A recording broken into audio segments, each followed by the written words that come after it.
गाँ महिला छेली चाष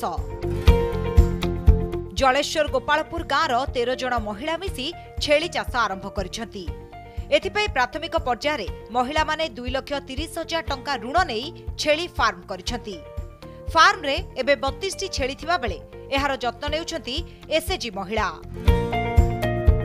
पशुपालन भली क्षुद्र उद्योगरु महिला को भल रोजगार मिलिबो बोली सेमाने आशा रखिछंती। गुहाल घर पाई जमी लीज नहीं सेमाने पशुपालन करुछंती। छेली को चराइबाकु नेबा सह गछर डाल पत्र संग्रह करी खाइबाकु देउछंती। 2022-23 वर्ष रे सरकार को मिशन शक्ति पक्षरु आसीथिबा डीप लिटर पद्धति रे छेली फार्म स्कीम करिबा पाई मनस्थ करथिले कालीमाता एसएचजी महिला। प्रथम फेज रे भल लाभ हेबार लक्ष्य रखिछंती एई महिला माने। आगे फार 2,30,000 टंका इन्वेस्ट करके 12 जन मेंबर काम करूचे।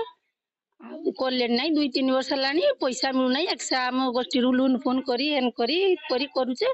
घर काम सारी बिका उपरली आसी केतले पानी की दउचे केतले छेली मुझे दी जन नेखा हिसाब रो हमें ये करिचे आसी के नागुचे ये करूचे।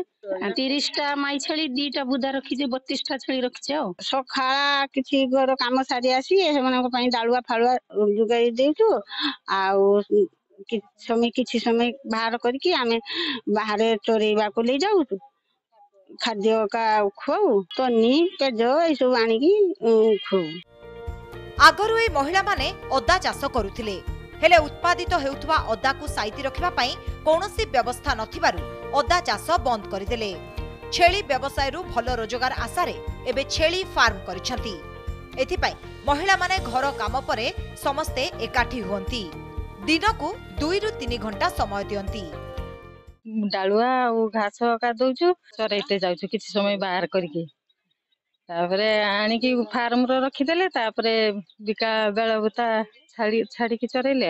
आगे आमे आनिथिलु 12 टा तापरे आनलु 20 टा एसुआ 32 टा छेली अछि। 13 जन मेंबर अछन से माने गटे चाहुथिले जे किछि करिवा पई तो जतले सरकारी स्कीम टा आसिला जे हमर पशुपालन उद्योग पई मु तांको खबर देली से माने ई मेंबर भितरु जण 3 जन को मेंबर रो जागाटा लीज नेले सेटा अगस्त मास रे लीज नेले तापरे तांकर गुहाळ पई कि जति कि खर्च करले बे गुहाळ पई कि तांकर 90,000 पाखा पाखी तांका चलियला।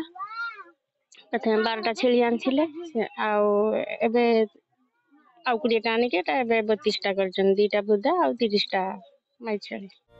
दिन थिला महिला माने चारि कांथ भितरे आबद्ध होई रहउथिले किंतु सरकार को महिला सशक्तिकरण योजना रे से माने एबे स्वावलंबी हेउछंती अन्य मानक पई प्रेरणा पालटिछंती। जलेश्वर सुशांत मंडल रिपोर्ट कनक न्यूज।